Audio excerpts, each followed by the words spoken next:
What's up, guys? I wanted to wanted to make make this this video. video because the CaptainSparklez channel has now turned 15 years old, which feels like a pretty big milestone. The fives and the tens, they always do, don't they? And I always have to qualify the anniversary in these videos by saying, of course, the start of the CaptainSparklez channel was not the very start of my making YouTube videos. Of course, we had Pros Don't Talk Shorts, which predated it, so you can actually see 15 years ago on all of these uploads here. Actually, you know what? I gotta come clean. I'm recording this the day before on July 19th, so it's not actually 15 years right now, but it will be by the time this goes live. Anyway, I feel like I get to experience the duality of the internet and how long I've been doing this, because on one hand, every now and again, I'll get people who come in and say, I haven't seen you in years, but you look the same. And then on the other hand, you have people who are just like, man, you're so old, dude. How are you still doing this after so long? So I don't know which of those is true, or maybe they can both be true. But 15 years does feel like a pretty long time, despite the fact that I still think to when I started, feeling like I was really late to the party. So the last year has been interesting in that it's the least amount of videos that I've posted over a span of a year on this channel, which I'm not proud of by any means, but also I think I've communicated that like day to day, I'm just doing the live streams and I'm trying to leave the content for this channel to more interesting or more meaningful things, current events. Those sorts of interesting things don't necessarily come up terribly often. And as a result, less videos have gone up, but they can be bangers like Papa's Pizza, which I know that people were like, man, this is what I was holding out for on this channel. This is why I was still around, to see Jardon play Papa's Pizzeria. This is the high quality content that I truly signed up for. So you're welcome. There is one exception though, to be fair. It just started recently, and I guess I need to apologize for lying, because I did say that after the end of the final Minecraft Let's Play, I was retiring the Minecraft gameplay, and I have gone back on that once a week for the past few weeks in doing a Minecraft live stream of playing the Happy Guest update. I was just like, why not? Some of you may have seen the thumbnail and been like, what the frick is going on? Some of you joined and been like, I thought we taught you a lesson, old man. You said you're retired. What is this?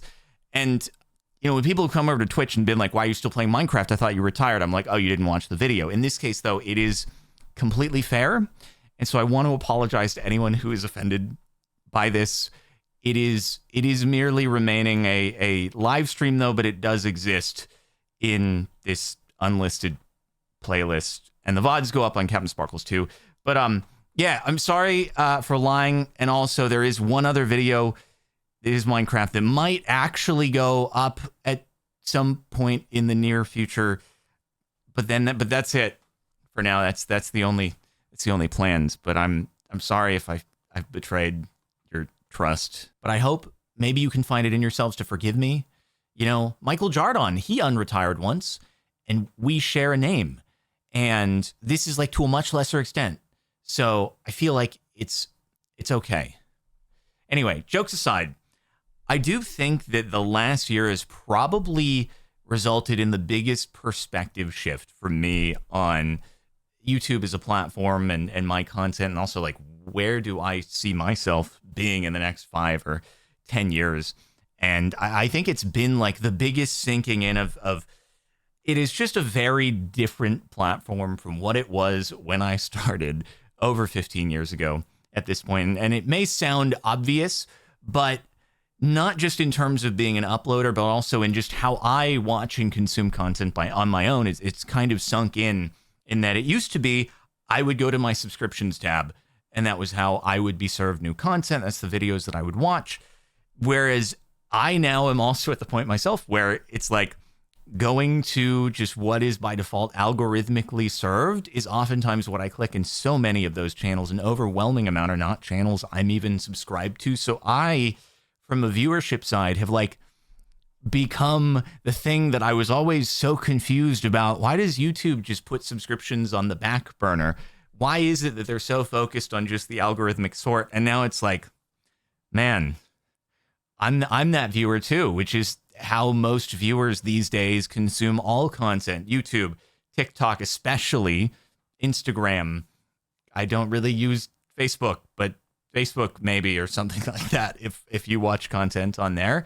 And I even still to this day, I'll get asked every now and again from someone, maybe it's a stream chat, if, do you have any recommendations for if I want to start streaming? I want to start making YouTube videos. What should I do? And it's like, man, if I had to start from scratch today, even if I had all the knowledge that I have from my last 15 years, if the world was wiped of its memory, my channels didn't exist, I don't think I'd be able to get anywhere near recreating what I've done, because so much of it was just based on timing. And the things that worked in the early days do not work now. And that is simply a result of just how corporatized so much of all the platforms have become, because obviously it's seen as like, oh, this is the best career that anyone could ever want. And to be clear, it is the best job I think that anyone could have. And I'm extremely lucky to have been able to do it for so long and still be able to do it, even if the way that I'm doing it changes over time. And that means maybe more live streams and the VODs versus more infrequent content on this channel. Still incredibly lucky to be able to do it. But because of that, it's just the competition is crazy. And there are so many factors that are completely out of your control. And like, the person asking me this question in chat, you are unfortunately competing against companies with venture-backed, let's get into making social media content and build a business around this. And those are the people that you're competing with at this point. And it's not to say it's impossible. Plenty of people still do it, but it's such a small, tiny little fraction of the overall pool that's trying that, the odds are just unfortunately very, very stacked against you. And of the channels out there that even appear to be like a very much one-person show, oftentimes they do have big teams behind them that are enabling that sort of consistency. Over the past year, though, I think I've really come to terms more than previously with the fact that I don't want to, nor do I have the ability to compete and make that sort of content that is really what goes super wide on YouTube these days. It's probably going to sound like copium, like, oh, he's saying that he could do it if he wanted to, but he's just choosing not to. And it's like, no, I just don't think I'm that guy, right? I always viewed myself as more of a behind the scenes kind of person. And to an extent, that's been true in that the most viewed content on this channel, like, it has been music videos that don't feature me as a person at all. Like, the highest viewed video that features me is well below pretty much everything else with the Verizon cell phone in Minecraft video. So it's always been a surprising thing to me, one that I have been happy to continue doing with Let's Plays and live streams. But it's obviously a very different thing. And people will be like, well, you need to adapt better. And it's like, well, what if I don't want to do that? What if it's just not in the cards for me? I don't like overhead, and a lot of the stuff that YouTube takes these days to really consistently get out to a lot of people, like, it does require a team behind you, and I've just never been one for overhead. I don't want to have to do that, and I think at this point it's just not something I am forced to have to do outside of, I want to do a new music video in the future or something else that just feels very exciting, but not like the day-to-day content out of feeling an obligation to do it because we got to like build up a business that is the channel. I don't think that's ever been my desire, and it's just certainly not something that I want to or have the ability to do. And so honestly, I feel myself going in the opposite direction, in that there's a part of me that honestly feels like it would be a really freeing and interesting experience to just sell everything, sell all the cars, sell the house. Honestly, the only reason to have a house in my book is as a place to park cars. So without the cars, there's absolutely no reason to have a house to deal with the headache of all the maintenance that goes into that. But just sell everything and then move to another country, experience that, pull a PewDiePie, if you will. I don't know that I would ever actually go through with doing this. There's a lot of logistics. I've looked into what does it take to get a visa in many countries. And in some, it's just like, it's not going to work, really, unless you are getting hired by a company there and you're going to be working full-time for them. And I'm like, well, I don't really necessarily want to work full-time for another company because that's less freedom. And in other places, there are ways to acquire a visa for like working from home, digital nomad. Many of those places, English is not the primary language. And so I'm like, A, that's probably going to be pretty difficult. And B, am I going to be kind of a burden on them as a society, being the English speaker who's like trying to learn the native language, but also really, really bad at it and just kind of in the way. But I'm sure there would be a lot of interesting content that could be had out of uprooting your life and just moving to another country.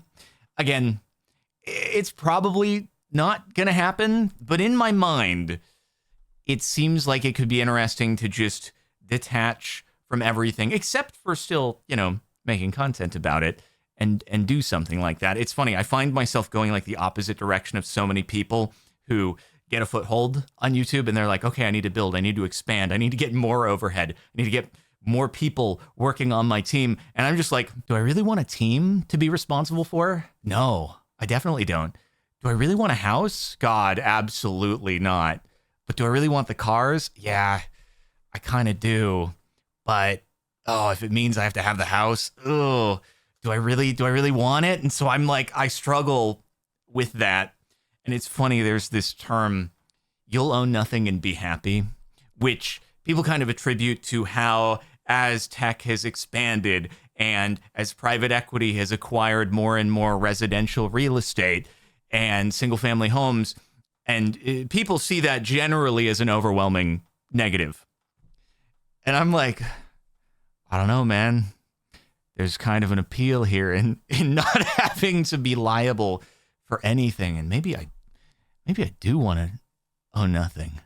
I do realize that I'm coming from a differing perspective here on that.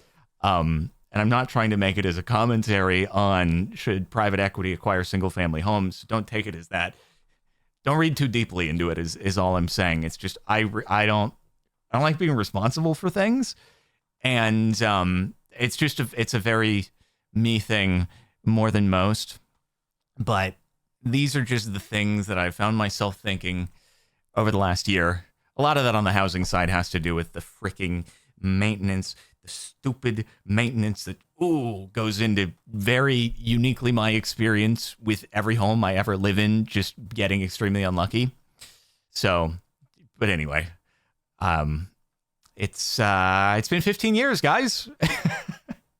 I appreciate so many of you for sticking around and still going to be making content, despite whatever I've said here. I don't want anyone to interpret it as like, not making content. And in fact, as of the last few weeks, I've gone back on my word and unretired in a sense for the weekly live streams until I die in that series or something, I guess. So anyway, still more to come. And thanks for sticking around for it. 15 years, a lot longer than I thought I'd be here. And maybe I'll see you at the 20-year as well, at which point I'll have been doing this for well over half my life, which is crazy. Anyway, that's it. I'll see you in the next video.